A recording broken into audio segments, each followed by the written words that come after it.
See how that works. It's a little easier. John Wesley Powell, I'm going to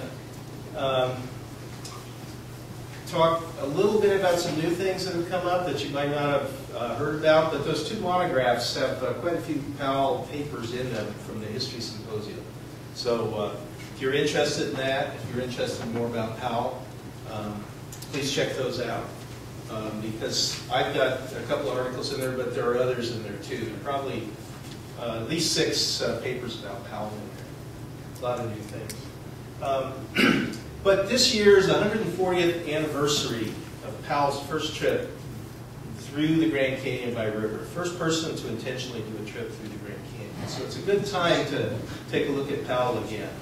140 years, you know, I just did a paper on the first 100 unique river runners that did complete traverses through the Grand Canyon.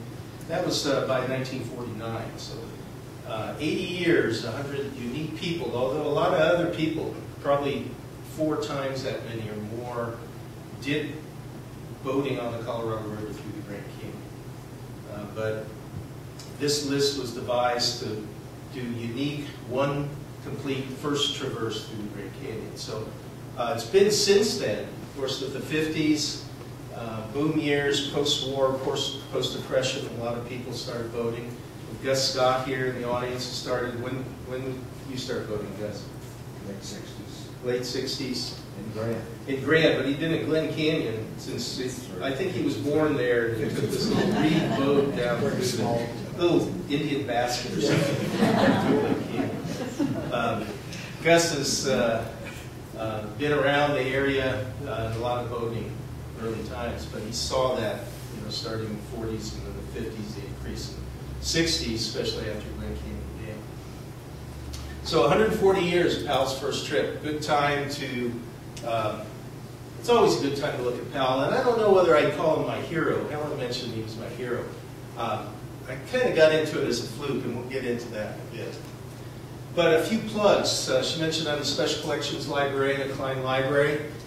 Just our website, Colorado Plateau Digital Archives. When you go in, all you need to remember is nau.edu. You can find the library. Then you can find the Special Collections, the Digital Archives, and do some searching on there. We've got, I don't know, 70,000 to 80,000 images online now. Not just photographs.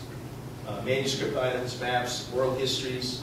So you can link into some of the oral histories, and you can read the transcript or listen to the audio. Some of them have video also.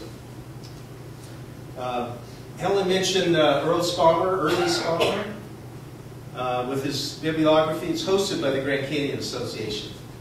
It's, this was printed out a while. It says more than 25,000 items in the database, or now 35,000 items in the database.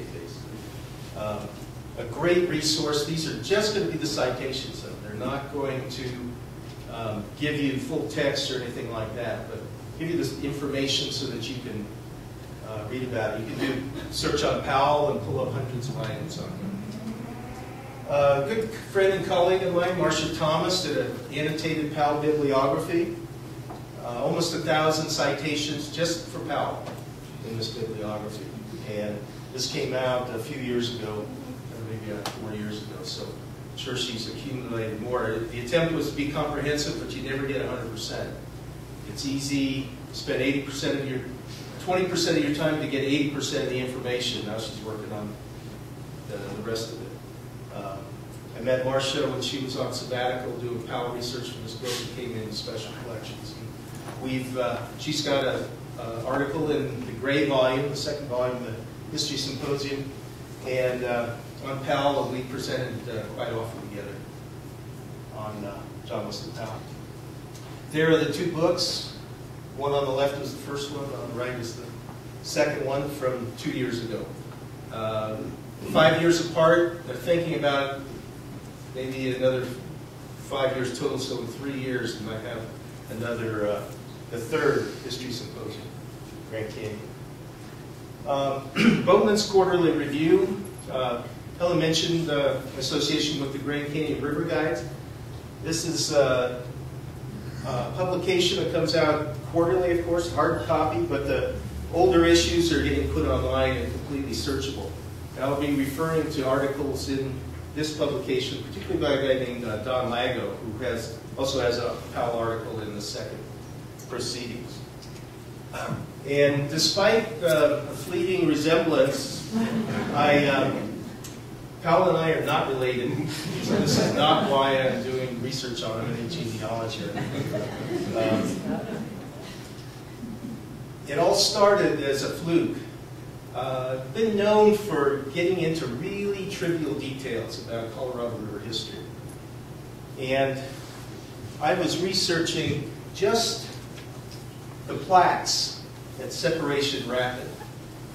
People who heard about Powell's trip, the so-called affair at Separation. Anybody here besides Gus? That's it. Anybody else?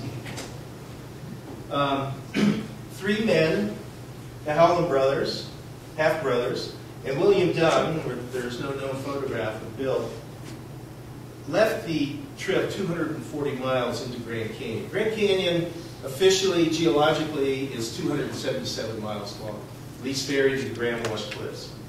They left about mile 240 up Separation Canyon, big rapid there, a little dispute with Powell, an argument, and I won't have, that's worth a lecture in itself, of just what happened or may have happened here.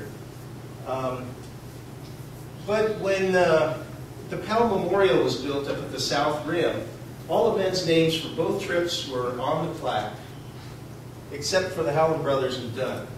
So in the 30s, a group, Colorado River Runners, decided to put a plaque in. This isn't the original one, but the original one still exists up at the Park Museum. I was doing a history of just the plaques. The Powell Memorial, the original 2 small plaques at Separation, and then this one. And while doing so, I was looking at Powell's original journal. Now, if you read his 1875 report or the reprint in the 1890s, you'll see the affair at Separation goes on for several pages. This is the entry for that day. It's August 27th. It's camp number 43. And this is the day before when they get to Separation Rapid. That's the entire entry for that day in Powell's original journal. It still exists. It's in D.C. at the National Anthropological Archives. The next day, August 28th, the 3 men hike out and leave the trip. And the entire entry for that day is even shorter. It says, "Boys left us. Brady boat broke." It's the entire entry for this. These 3 guys have been with Powell and his men for over 90 days on the river. And that's the entire entry for this episode, 3 men hike out. Never to be seen by Powell and his men again. Seen by someone. Killed because they never show up back to civilization. The plaque, see if I can go backwards. In here, it says, "and were killed by Indians." Shivlets up on the North Rim may have done that. Powell returns a year later, interviews some of them through the translator of Jacob Hamlin, translation of Jacob Hamlin. And he's admit, in case of mistaken identity, that these men were killed. There's another theory that Mormon conspiracy did it. These are men having possibly some military clothing with them or rifles and being mistaken for the feds coming out to look at what's going on with the Mormons in northern Arizona and southern Utah. That's one of the mysteries, you know, entitled this "The Man, the Myth, the Mystery." So we're going to have some of these things thrown in throughout. But the mystery is what